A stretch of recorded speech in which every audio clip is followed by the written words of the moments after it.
तो आज हम पढ़ेंगे द राइट चॉइस। राइट मतलब सही, चॉइस मतलब चुनाव या पसंद, सही पसंद या सही चुनाव इसको कहेंगे। तो Rakesh was very excited. Rakesh बहुत उत्तेजित था। एक्साइटेड का मतलब होता है उत्साहित होना या उत्तेजित होना। It was last day of his examination. Examination मतलब परीक्षा, लास्ट डे अंतिम दिन। यह परीक्षा का अंतिम दिन था। His vacation was about to begin. His vacation मतलब उसकी छुट्टियाँ, अबाउट टू बिगिन, बिगिन मतलब शुरू होने वाली थी, उसकी छुट्टियाँ शुरू होने वाली थी। He walked back home cheerfully. वह वॉकड बैक वापस आया, होम घर को, चीयरफुल्ली खुशी खुशी, वह खुशी खुशी घर को वापस आया। As soon as he reached home he put his bag in a corner. As soon as मतलब जैसे ही वह रीच्ड घर पहुंचा, he put his bag in a corner. Corner का मतलब होता है कोना। उसने एक कोने में अपना बैग रख दिया। And ran towards his brothers room, और रैन टुवार्ड्स की ओर, हिज ब्रदर्स रूम अपने भाई के कमरे की ओर, वह अपने भाई के कमरे की ओर भागा। Rakesh don't disturb your brother. Rakesh अपने भाई को डिस्टर्ब मत करो। डिस्टर्ब मतलब परेशान, अपने भाई को परेशान मत करो। His exams are not yet over. अभी उसकी परीक्षाएं खत्म नहीं हुई हैं। हिज मदर सेड, उसकी माता ने कहा, मतलब राकेश की माता ने ये सब बात कही। Rakesh returned to his room sadly. Rakesh sadly मतलब दुखी, दुखी होकर अपने कमरे की तरफ वापस आया। His brother Mukesh was preparing for board exams. His brother Mukesh was preparing for board exams. उसका भाई मुकेश जो बोर्ड परीक्षा की तैयारी कर रहा था।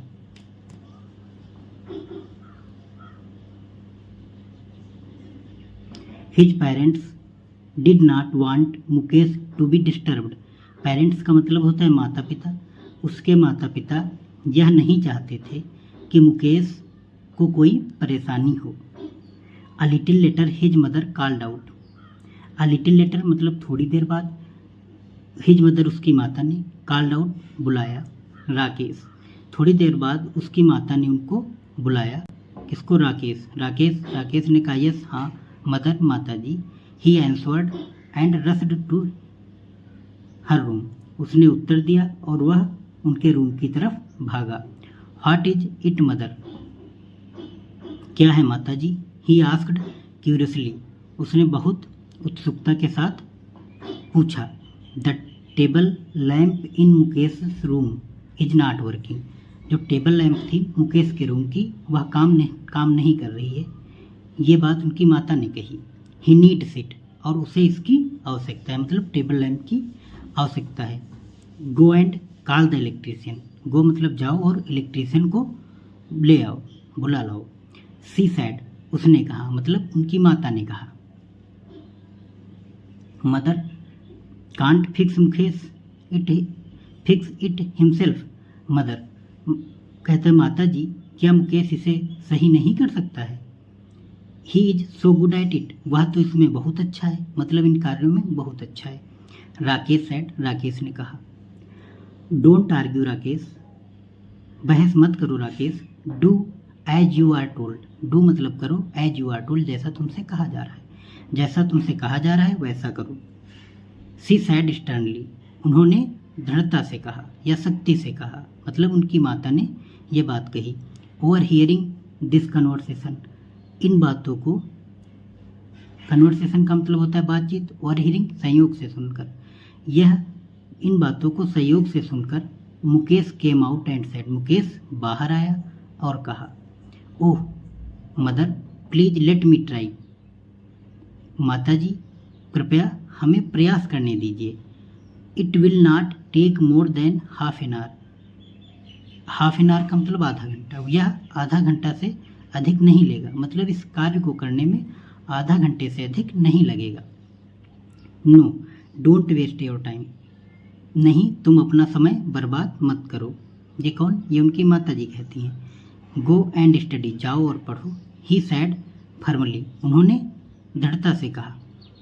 Quietly Mukesh return to his room, quietly मतलब चुपचाप मुकेश अपने कमरे की तरफ वापस गया। But could not concentrate on his studies, concentrate का मतलब होता है ध्यान केंद्रित करना, स्टडीज मतलब अपनी पढ़ाई पर। वह अपनी पढ़ाई पर ध्यान केंद्रित नहीं कर पा रहा था। He was eager to use his electric tool kit, वह अपनी इलेक्ट्रिक टूल किट को प्रयोग करने के लिए बहुत उत्सुक था। ईगर का मतलब होता है उत्सुक, और इलेक्ट्रिक टूल किट एक ऐसी किट होती है जिसमें इलेक्ट्रिक सामान बनाने वाली चीज़ों के सामान रखे जाते हैं। ठीक है, टूल मतलब इसका औजार होता है। Mukesh had selected each tool with utmost care, और मुकेश ने प्रत्येक टूल का बहुत अधिक परवाह के साथ चुनाव किया था। He kept looking at it, और वह इसको देखता रहा। He could not control himself, फिर वह अपने आप को नहीं रोक पाया। And finally got up to fix the lamp, और अंत में वह उठा और लैंप को सही करने लगा। By the time Rakesh return, कुछ समय बाद राकेश वापस आया। Mukesh had already repaired the lamp, Mukesh पहले से ही लैंप को सही कर चुका था। वाह मुकेश, यू आर ब्रिलियंट, तुम मेधावी हो या तुम शानदार हो। ब्रिलियंट का मतलब होता है मेधावी या शानदार। I knew you would be able to do it, knew मतलब जानता था, you would be able to do it, तुम इसको कर सकते हो। Exclaimed Rakesh. Sorry for the trouble mister Yadav, कहता है सॉरी खेद है मुझे मिस्टर यादव आपकी परेशानी के लिए मुझे खेद है। The work is already done, कार्य पहले से ही किया जा चुका है। Said the mother to the electrician, माता ने इलेक्ट्रीशियन से कहा। I am sure Mukesh must have done it, मुझे निश्चय था कि मुकेश यह काम अवश्य ही कर लेगा। You already have an expert electrician at home, तुम अपने घर में पहले से ही एक एक्सपर्ट इलेक्ट्रीशियन रखते हो, या आपके घर में पहले से ही एक एक्सपर्ट इलेक्ट्रीशियन है। Mister Yadav sad, mister Yadav ने कहा। एंड लेफ्ट विथ स्माइल, और मुस्कुराते हुए चले गए। Now stop wasting your time, तुम अपना अब समय बर्बाद मत करो। You get back to your studies, get back वापस जाओ, योर स्टडीज और पढ़ाई करो। मदर टोल्ड मुकेश, माता ने मुकेश से कहा। On the day of announcement of results, announcement मतलब घोषणा, रिजल्ट मीन्स परिणाम, परिणामों की घोषणा के दिन Mukesh went to school with his parents, parents का मतलब माता पिता। मुकेश अपने माता पिता के साथ स्कूल को गया। Mukesh had topped his class, और मुकेश ने अपनी कक्षा में प्रथम स्थान हासिल किया। मदर बोल रही हैं, now it will be easy for you to get admission in a good college. Now मतलब अब यह आसान होगा, फॉर यू तुम्हारे लिए, टू गेट एडमिशन का पाना यानी प्रवेश पाना, इन ए गुड कॉलेज एक अच्छे कॉलेज में। यह अब आपके लिए एक अच्छे कॉलेज में प्रवेश पाने के लिए आसान होगा। मुकेश कहता है, मदर माता जी, I don't want to go to a college, मैं किसी कॉलेज में जाना नहीं चाहता हूँ। फादर पिताजी, I want to join a course, मैं एक पाठ्यक्रम ज्वाइन करना चाहता हूँ। दैट कैन हेल्प मी, जो मेरी सहायता कर सके। To take up my hobby, मेरे हॉबी को एज माई प्रोफेशन, जो मेरी आदत को मेरा व्यवसाय बनने में सहायता कर सके। The next day he went to the technical training institute with his father. Next day का मतलब अगले दिन, ही माने वह, went to the technical training institute मतलब तकनीकी प्रशिक्षण संस्थान, विथ हिज फादर अपने पिताजी के साथ। अगले दिन वह अपने पिताजी के साथ तकनीकी प्रशिक्षण संस्थान को गया। There he got admission in the course of his choice, वहाँ उसने अपनी पसंद के पाठ्यक्रम में प्रवेश लिया। एक कपल ऑफ ईयर्स का मतलब होता है कुछ वर्षों के बाद। Everyone looked cheerful as they walked out of the house, everyone प्रत्येक लोग चीयरफुल प्रसन्न दिखाई दे रहे थे। They walked out of the house जब घर से बाहर आ रहे थे, मतलब प्रत्येक जब घर से बाहर आ रहे थे तो खुश दिखाई दे रहे थे। Mukesh had setup a new shop, Mukesh ने एक नई दुकान खोली थी। And they were going for its inauguration, और वह इसकी उद्घाटन के लिए जा रहे थे। एट द इनाग्रल सेरेमनी, और उद्घाटन समारोह में Mukesh asked Rakesh to come forward, Mukesh ने राकेश से कहा आगे आइए। एंड कट द रिबन, और फीता काटिए।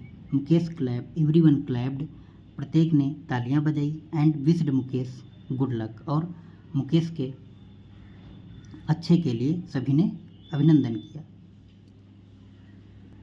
मतलब मुकेश के अच्छे भविष्य के लिए सभी ने कामना की।